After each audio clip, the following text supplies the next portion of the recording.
Right now is the best time to grow on social media. It has never been easier. Now, I study content all day long, and I've noticed 5 patterns that beginners are using to grow way faster than normal. So to make sure they were real, I started incorporating them into my own content. And since then, my growth on every platform has been straight up. Hundreds of millions of views, tens of thousands of new followers, more leads, more engagement. It is a cheat code. So in this video, I'm gonna break down those 5 social media trends that I think have completely changed the game and made it possible for beginners to win. It's clear to me we're in a new era, and if you make these 5 shifts, social media will be much easier. Now, the first change I've seen is around editing and pacing of videos. And if you're starting out, you're gonna love this, because editing is usually the hardest part for a new creator. Definitely was for me. But here's the takeaway. That crazy retention editing style, it's dead. The flash bangs, rapid cuts, screaming colors, wild transitions, it's all so loud, and people are sick of it. Instead, we're seeing much more casual approaches to content that are doing super well, especially on YouTube. Life of Rizza, Sam Sulek, even my friend Ben Kaluza. If you watch some of these videos, they don't try to hack your dopamine or give you a panic attack. They just tell stories in a nice, relaxed vibe. The editing meta has changed. Now, why is this so exciting? For you as a beginner, that style of editing is much more manageable to do. With just a few hours of learning, you can make something that's pretty close to what they're doing. But the big question is this a permanent shift, and why did it happen? Here's the psychology that explains why I think things have changed. Think of every video like a coconut. The actual value of the video is the meat or the fruit inside. The outer shell is what you need to crack to get through to the value. Retention editing, those flashbangs of crazy colors, that's like the outer shell of a video. It essentially protects but really blocks the value. When you're watching a video with a ton of these crazy retention edited graphics, it actually takes a ton of energy to try to sift through and get to the core message. It's almost like a builder chiseling away trying to get to the inside. And the more retention editing tricks a video has, the thicker the wall and the harder it is to get in. Sometimes by the time a viewer actually breaks through the wall and gets to the message, the video's over. So they watched, but they didn't really feel anything or understand. The truth is, creators just started asking, what if we just removed that outer shell and just gave only the value? And that's exactly what started happening. So shift number 1 is that across all formats, long form, short form, no matter what it is, less editing is becoming more accepted. And not only can win, is winning compared to the crazy retention edited style. If you're a beginner, editing shouldn't be the constraint anymore, because you can win with very, very low frill edits. But there is a downside to this. With all the distracting editing taken away, that means the value, the meat of the coconut, matters that much more. And that's the second big shift. Content now has to be chock full of real value. If you're a knowledge creator, you can't hide behind distracting edits. You now need to offer real, tactical, and tangible knowledge. If you're an entertainment creator, you now have to offer excellent storytelling based on real experiences. Legitimate, deep knowledge and real experience. That is what's winning now. And here's the funny part. It takes less effort to make a video, but way more effort to actually develop real knowledge that you talk about within it. And that's the big thing. If there's only one thing you take away from this video, it's that viewers are looking for valuable information that can actually help them accomplish their goals. It sounds harsh, but they really don't care about you. They care about how you can help them. And if you help them enough over time, they will start to care and trust you. You as the creator are not the message. You are the messenger. Be specific, concise, clear, well-researched, and communicate the highest signal message you can. It doesn't matter the format, long or short, text or video, viewers of information want tactical value that can help them achieve their goals. Now, if you're someone like me, that's actually really good news, because I've spent years in the trenches trying to learn actual value. The thing I wasn't able to do myself was edit a video in a pretty way. But now I don't have to edit a video in a pretty way, because I can just focus on delivering tangible, helpful value. And so to eat my own dog food here, what's the tactical advice if you're a beginner knowing this is a shift? The advice is, if you have real knowledge around a skill, lead with that knowledge as best you can. You will do super well. But if you don't have any knowledge around any skill, and that's totally fine if you're a beginner, you need to prioritize getting that knowledge before you make any content. The beauty of YouTube University is that you can go from 0 to hero in just 3 months of studying anything. Once you learn that valuable skill, put it into practice yourself to prove that you know what you're talking about. Then, only after you have a real skill with real knowledge and real proof that you know that knowledge, start making content. Take me as an example. I tried to make content about social media strategy in the past, but at those times, I didn't actually know anything about social media strategy. I was just recycling the high-level nonsense that everybody says. And I know I didn't know because I hadn't grown my own social channels. I neither had knowledge nor proof. I could try to make a pretty looking video and and distract with all the retention techniques about my high level value. But the truth is that really wouldn't help people and those people wouldn't stick because I didn't know the answers. The good news is the best way to learn the answers is to actually do it for yourself first. So you can build both knowledge and proof at the same time. For me, I now have 700,000 followers and billions of views on social media. So only now do I feel comfortable coming to YouTube and trying to teach what I learned. This is the order of operations you should do things in. And if you do it this way and then you come and make content, social media will feel like easy mode for you and you will grow so fast because you will have what people want and what so few creators actually have, the value.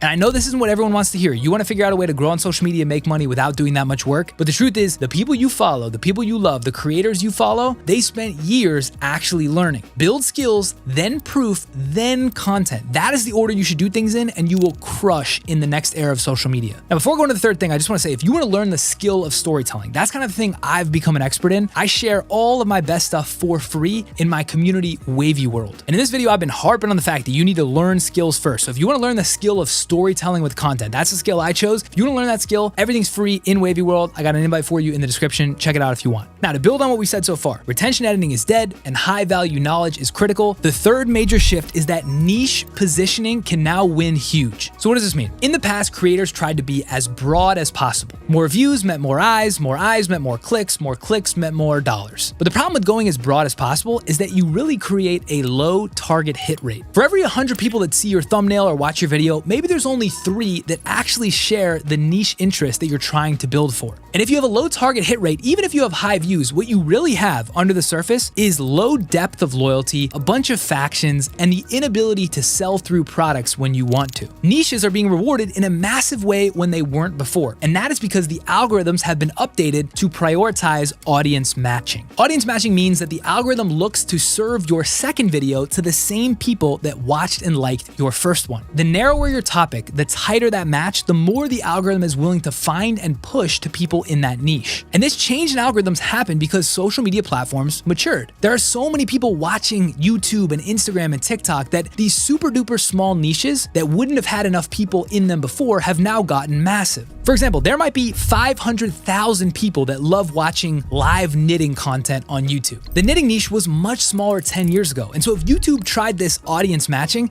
it would have run out of people to share your hyper niche knitting content with. But that has changed because now YouTube and Instagram and TikTok are so big that when it tries to find the audience match, it has plenty of people to push to. And so here's the tactical reason why this is so great for beginners. When you're starting out, there's probably only 1 to 2 areas where you feel like you may have advanced knowledge. Now you can start out making content obsessively about those hyper niches from the beginning. And YouTube or Instagram or TikTok will find an audience for you. You don't have to go broad and hunt for all these crazy ideas and experiments. You can just talk about the thing you actually like and that you know. This also means you don't have to cloak your niche ideas in broadly applicable wrappers. If you're a knitting hobbyist, the grannies just want to watch the needles. They don't want to hear about Taylor Swift. And I call this narrower scope a super duper niche. A niche would be like tech. A super niche would be like tech hardware. A super duper niche would be making tech hardware content for science teachers. If you want, you can now build a 7-figure business just making tech hardware content for science teachers. Now take me for example. I have 2 niches that I make content for. I'm super narrow on tech and AI in my short form content on Instagram and TikTok. And I'm super narrow on content marketing on YouTube and in my newsletter content department. But on my tech channels, I didn't always used to be this niche focused. I tried tech, I tried brand stuff, I tried strategy, all types of stuff. But the broader I went, the worse my stuff did. This is because I was making it way too hard for the algorithm to audience match. But as soon as I started going narrower and focusing just on AI, my stuff exploded. So if you're a beginner, pick a narrow niche where you have deep knowledge and just hammer that over and over and over. You will do better than you could have done in previous eras. And even though your audience size is smaller, the depth will be much deeper, and depth is where the dollars are. Now, the fourth social media shift that goes hand in hand with this niche focus is consistency and volume. So the playbook really is you pick a super duper niche, you have high value, high knowledge content, and you hammer it consistently over and over and over. Now, as a creator, of course, the consistency piece is something you've heard time and time again, but here's why consistency matters even more right now. When you combine consistency with a tightly dialed audience match, the algorithm gives you a multiplier effect. You won't believe it, but you will grow so much faster than you could have before. This is because, again, algorithms have gotten so much better at finding niche interested people. And their goal, once they find them, is to feed them that same content as close as they can over and over and over. Now, the second reason consistency matters so much right now is that people have never been more distracted. Now, this means your viewers literally need more reps of you just to remember, but it also means your content creator competition is way more distracted than they've ever been. While they're worried about broad-reaching ideas and trying to hack the algorithm with these crazy editing techniques, they're gonna be all over the place, and you're gonna be narrow, high value, consistent over and over and over. This is how you outrun your competition. And this is where all the tips I've said so far kind of come to a head. Let's be honest, the reason you're making content on social media is because you're trying to make money. Maybe you wanna be creatively fulfilled, but if that's your primary goal, you're probably not watching this video this far in. You wanna use social media to make money. And I'll say it again, the dollars are in the depth and the riches are in the niches. When you have a narrow focus, a tight audience match, high value content, and consistency, you will attract an audience that is looking to pay you for that knowledge. From there, it's up to you with how you're gonna package and sell that knowledge, but on the social media end, it will feel like a cheat code if you do these things. So to recap, the shifts we've covered so far: a lower emphasis on retention editing, a higher emphasis on value and storytelling,